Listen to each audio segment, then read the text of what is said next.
How fast can a stock car run? Now they know.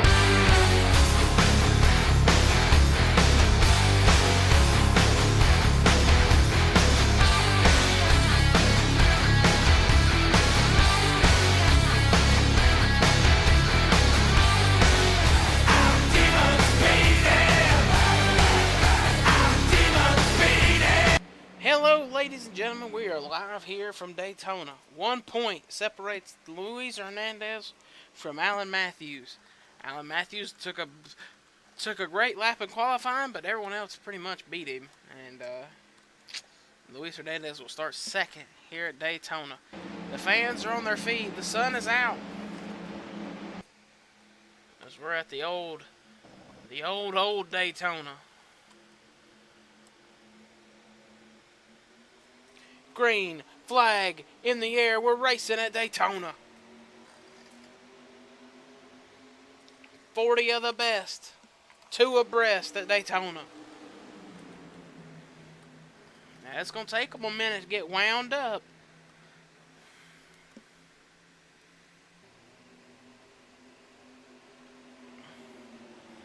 Once they get wound up, though, this is when this race is going to get exciting.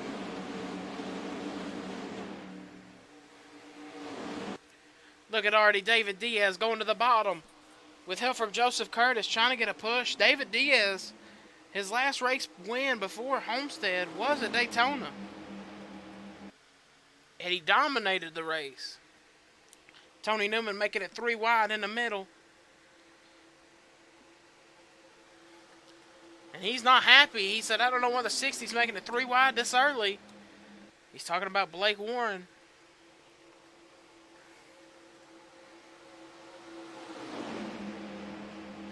Blake Warren, a guy who was on a Roush deal for 1 year. He might be a possible free agent next season. Just depends if Roush wants to keep him. Still 3 wide with Tony Newman and Al Agassi. 4 wide with Robbie Jackson now. Right there is all the points contenders all in a basket. Something big happened. It's game over. And the 18 of Max Anderson, very, very off pace. Doesn't really look normal for Max to be that far back out of the pack. But they're 3 wide still. Dylan Schwallenberg is trying to push Blake Warren around this 2.5 mile super speedway. Now look at Luis Hernandez. I don't know if he's trying to go to the middle or is he trying to get somebody to go with him to the back. He dropped to the middle groove. That might not be the best line right now. Look at John Gilbert. Maybe going to try to get in there behind him. Does. So the middle line sort of forming. You've got Schwallenberg. Now you got Robbie Jackson, James Kinghart up in the middle. They're going to pull back down to the bottom. Right now the middle, which is not usually the sucker hole, it's kind of starting to pop up a little bit. Robbie Jackson going to the outside lane. Kinghart getting shoved by Schwallenberg.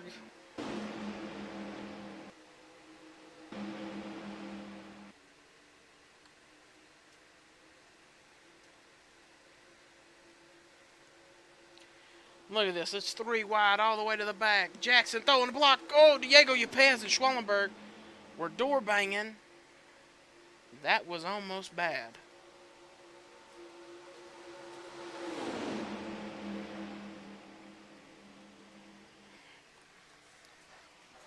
Hernandez back there behind David Diaz.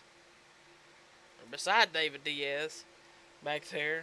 James Kinghart just came on the radio and he said it's like a damn bunch of sharks that smell blood up here. There's blood in the water for some of these underfunded teams. Sam Curtis up here. Eric Rodriguez is about to make this 4 wide with his teammate.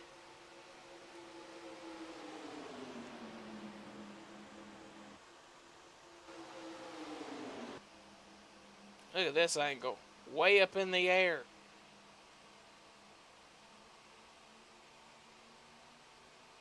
Diego Yepez to the inside, down the long back straightaway we go. You can see beautiful Lake Lloyd in the shot. Schwallenberg in the middle groove it's moved up. It was back there beside Blake Warren at one point. Now it's up here almost to the lead pack. I think it's because they've got hooked up more than the rest of them have.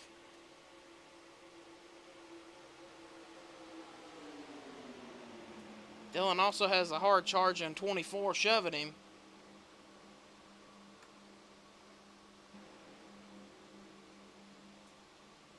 But a battle for the race lead right now, but it goes to Diego Yepez and Sam Curtis. Battling for the race lead. Bobby Striggle trying to pull way to the inside, hoping Eric would go with him. Didn't look like Eric really wanted to move down there.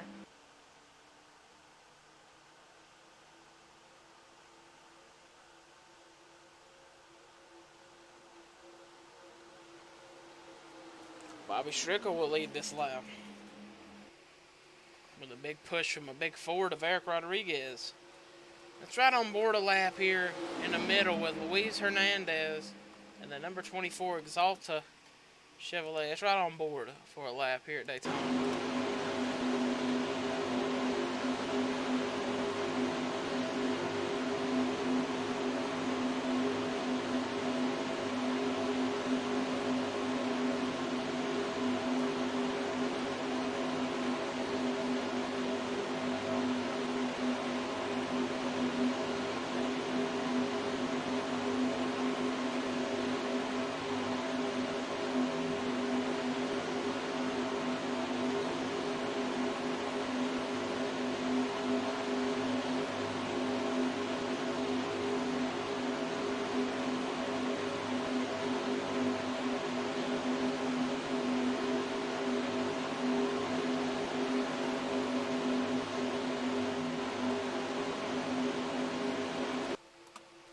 You're back off of that cam, and that was, you saw right in front of you. You saw Diego Yepez, and I think it was Zach King make contact, getting door to door, and now actually getting word that we might go on board again with another car, another championship contender. We're gonna go all the way back here. It's another Chevrolet. Right here, we're gonna get on the Alan Matthews, who's rocking the helmet cam.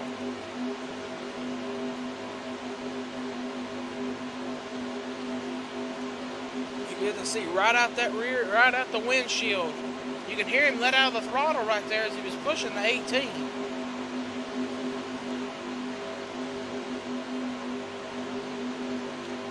This has been one of the cleanest Daytona races in quite some time.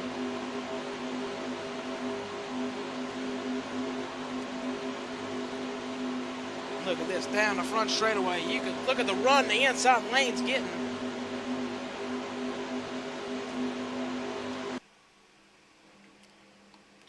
If you don't love racing, I don't know, that gets my blood pumping watching that. Jessica Kinghart going to the race lead, pushing actually Alexander Rowe, the Texas winner. Joe Gibbs Racing, though, next year has already stated that they are going to be working closely with TRD, and they're going to be trying to get some Toyota racing development drivers to maybe come on board and drive some of these Joe Gibbs cars. Michael Haas, already a Toyota racing development driver. You saw him win. He's been in the series though forever though. Driving that number 20. But I think Gibbs does need to change. I mean, they've struggled really until this year. The last time they were really great was I remember the last time I remember a Gibbs car dominating a race was Kenny Okada, and that was at Asheville, and that was seasons ago.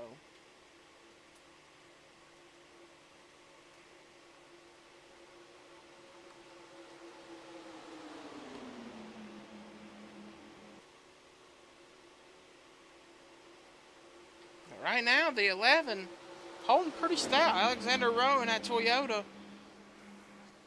But with maybe Joe Gibbs working closer with TRD, does that mean bad news could be here from Monaco Waltrip Racing? You know, that team really just in the same boat as Gibbs. They've all been doing their own thing, but now that TRD wants to work with Joe Gibbs Racing to maybe put some butts in some seats, maybe, you know, Gibbs might go out and buy one of the Monaco Waltrip cars and make it one of their fourth cars. You never know what'll happen.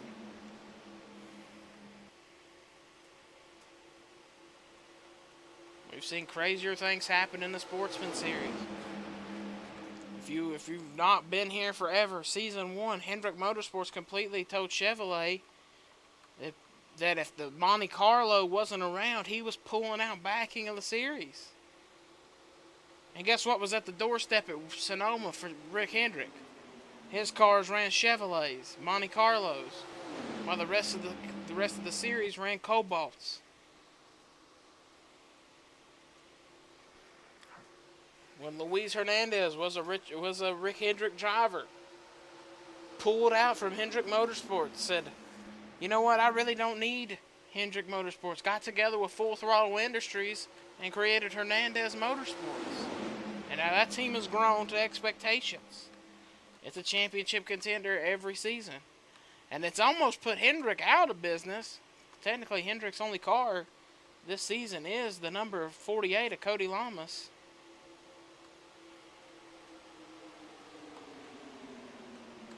And that team merged, though, this season with Curtis Family Racing.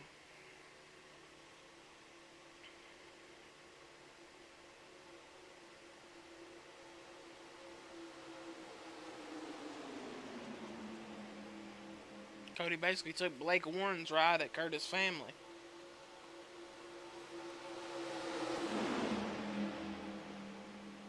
You have Robbie Jackson Incorporated right here with Robbie Jackson, Zach King, those cars.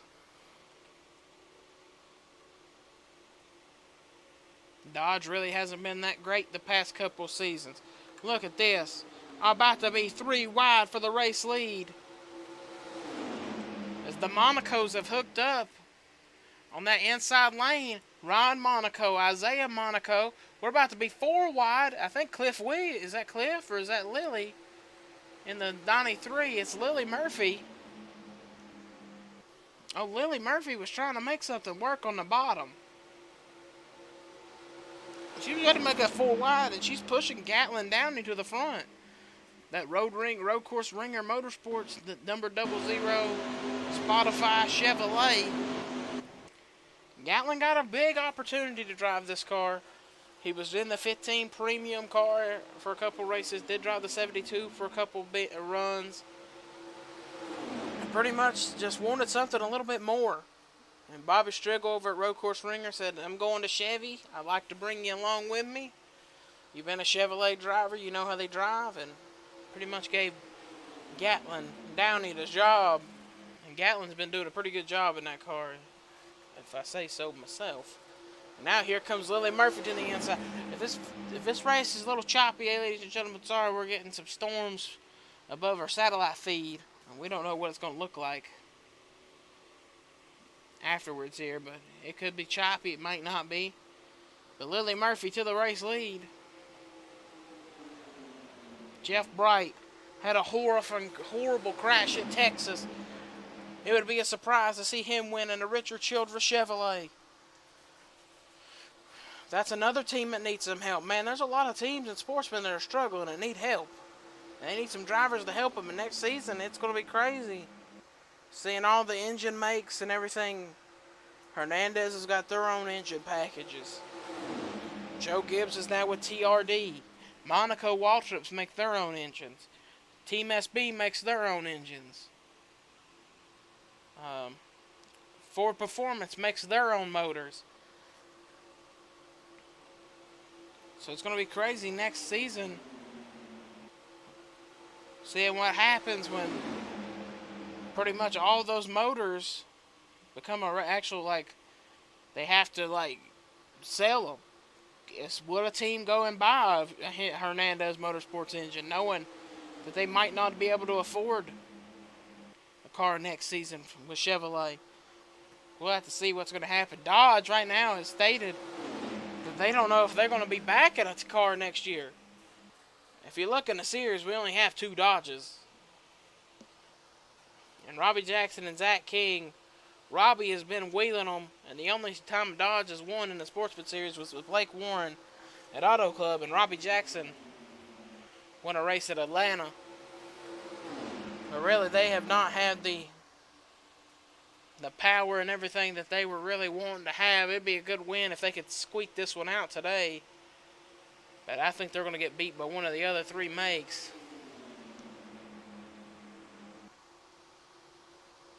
But Dodge has been around forever, though, in the Sportsman Series. We'd hate to see them go. Right now, Robbie Jackson leads here at Daytona. Right behind him was the man. A lot of people said he should have hung it up a couple seasons ago, and that's Ash Curtis. He was the man for a while. He was a dominant driver. He drove for Petty Curtis Racing. That was that team name. Pretty much they just evaporated that as Petty went on to become its own entity, and Curtis family became their own entity. They pretty much separated. And Ash Curtis, he was the man. At one point, he was the all-time Sportsman win leader. But all that went away with the rise of Hernandez and a couple other drivers now who have marched up on that list. Ash Curtis is still pretty high up on that list, but I mean, can he get the job done today? Here comes the 38 of James Kinghart.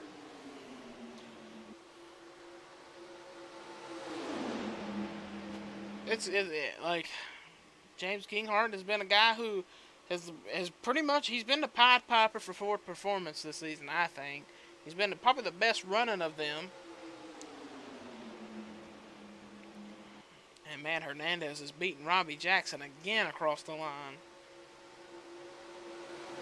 Look at James Kinghart on the very inside. Oh, I didn't even notice the car pushing Hernandez. It's Hernandez's old good buddy, Zachary Fitzwater, up there pushing him. No wonder that 24 is getting a big shove down the straightaway. Zachary Fitzwater is one of the best super speedway pushers in the Sportsman Series. And now, DJ and Joseph Curtis have kind of got hooked up. And they're pushing James Kinghart. Oh, I don't know if Kinghart was not. He was about almost not clear there. White flag is in the air, though, for James Kinghart.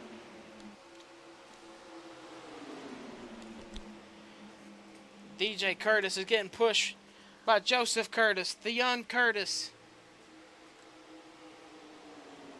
The Curtis that doesn't drive for Curtis family. Or he does drive for Curtis family, but he's pushing the Curtis that doesn't. DJ goes to the top. Joseph Curtis is going to need some help if he wants to pass DJ. Justin Jones is down there, and that's a young gun. Joseph Curtis might win his first ever Sportsman race. Down through 3 and 4. William Brock getting a huge run. 4 wide, almost across the line. Joseph Curtis will win at Daytona. The young Curtis has done it. The youngest of the Curtis clan can now put his name in the history books as a winner in the Sportsman Series. And you saw who was pushing him.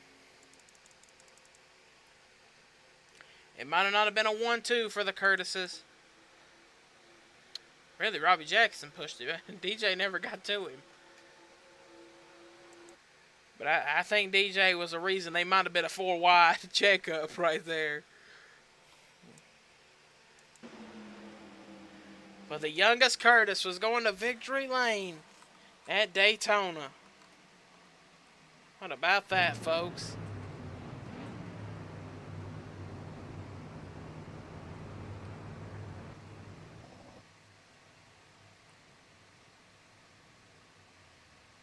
He's going to drive that thing down. He's going to pull it at his pit box. He's going to celebrate with his crew for a little bit, and then they're going to push that thing to victory lane. Ladies and gentlemen, Here's your official standings. There's 1st through 28th. If you want to pause the video and see where you finished, you can. After a crazy race, a completely green flag race at Daytona, which is bizarre. And we've had a completely full caution-free race at Daytona. And then here is from 13th to 40th. Ladies and gentlemen, we will see you guys next week from Talladega, Alabama, as the season winds down with 2 races to go after tonight. Ladies and gentlemen, thanks for watching. Peace.